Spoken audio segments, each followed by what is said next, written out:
Bonjour à toutes et à tous, ici Jesus Love Vision, votre chaîne de croyance, de spiritualité et en rêve. Aujourd'hui, on se retrouve dans une nouvelle vidéo, alors allons-y tout de suite.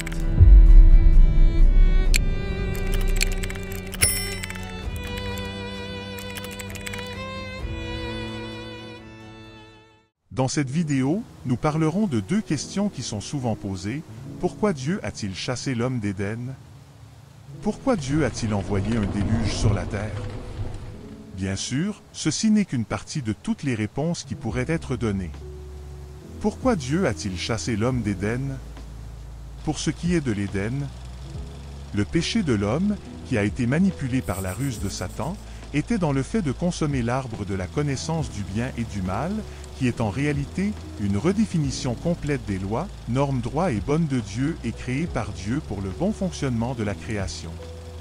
C'est une redéfinition car l'homme a accepté de ne plus agir selon la volonté de Dieu. En faisant ce choix, il a donc redéfini les lois de Dieu pour en faire selon ses choix. L'homme a redéfini les lois de Dieu pour en créer de nouvelles avec leur volonté manipulée par le serpent. Sans l'action de Satan, l'homme n'aurait point péché. Cependant, Satan a usé de ruse. Ayant cousu des feuilles de figuier, ils s'en firent des ceintures. Genèse 3, 7. L'homme, dans son libre choix, choisit de faire à sa manière et non avec Dieu, il redéfinit son mode d'emploi. Il décide de ce qu'il croit bon. Le fait que l'homme se crée des vêtements, qui peuvent être interprétés comme la foi, croyance, type de choix de vie et plus encore. Cela nous montre que l'homme voulait donc se vêtir de vêtements qui ne viennent point de Dieu. Ce n'est que plus tard qu'Adam et Ève accepteront les vêtements que Dieu leur propose. L'Éternel Dieu fit à Adam et à sa femme des habits de peau, et il les en revêtit. Genèse 3, 21. Cependant, l'homme a un espoir de se sauver de ce péché qui mène à la séparation de l'homme à Dieu, la vie éternelle.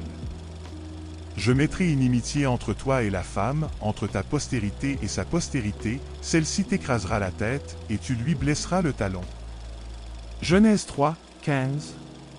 Il est ici question de la prophétie que Satan sera vaincu par le Fils de Dieu qu'est Jésus-Christ. Si Satan et son emprise est vaincu, tous ceux qui croient en le Fils sera épargné de l'éternelle séparation de l'homme à Dieu qu'est l'enfer. L'Éternel Dieu fit à Adam et à sa femme des habits de peau, et il les en revêtit.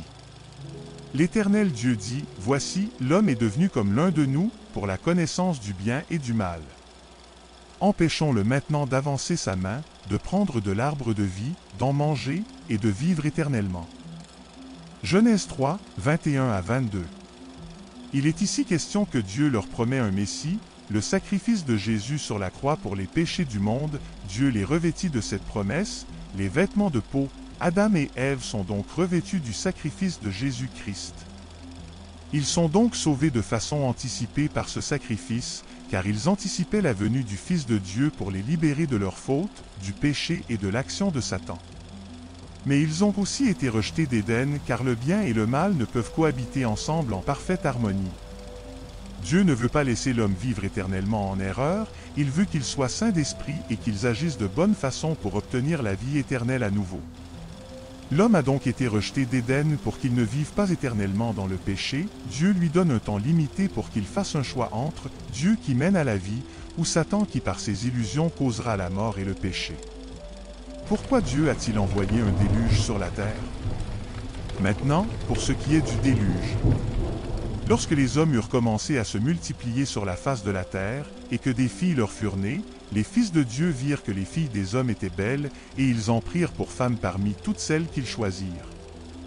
Alors l'Éternel dit, « Mon esprit ne restera pas à toujours dans l'homme, car l'homme n'est que chair, et ses jours seront de 120 ans. » Les géants étaient sur la terre en ces temps-là, après que les fils de Dieu furent venus vers les filles des hommes, et qu'elles leur eurent donné des enfants. Ce sont ces héros qui furent fameux dans l'Antiquité.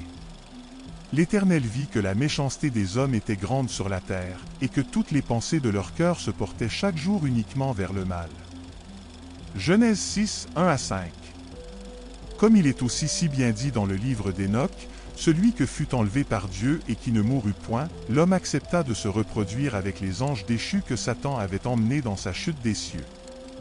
Ils leur enseignèrent la magie, l'astrologie, les cultes illusoires, la médecine qui est en partie de se soigner sans recourir à l'aide de Dieu mais, par soi-même, le combat, la guerre, la violence et plus encore. Ceux qui en sont leur descendance sont des Néphilim.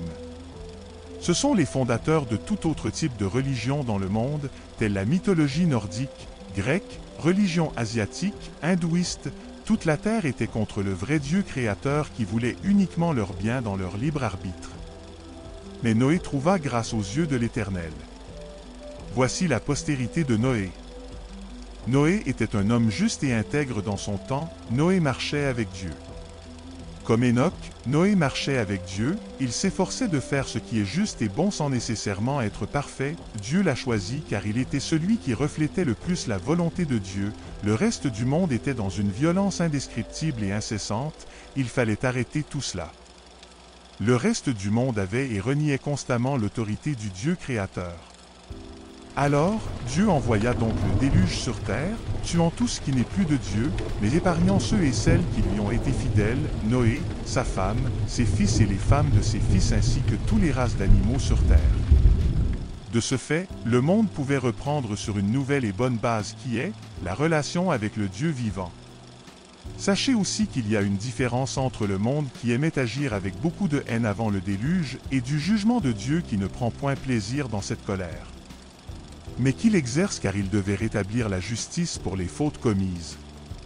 Dieu a toujours été clair sur le sujet, il a demandé que l'homme se repent de ses fautes pour revenir à lui, la source de vie qu'est Dieu, le Fils et l'Esprit. Dieu sauve qui veut revenir à lui et qui est prêt à faire toutes sortes de changements concrets.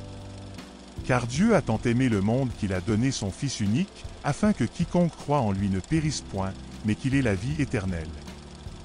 Dieu, en effet, n'a pas envoyé son Fils dans le monde pour qu'il juge le monde, mais pour que le monde soit sauvé par lui.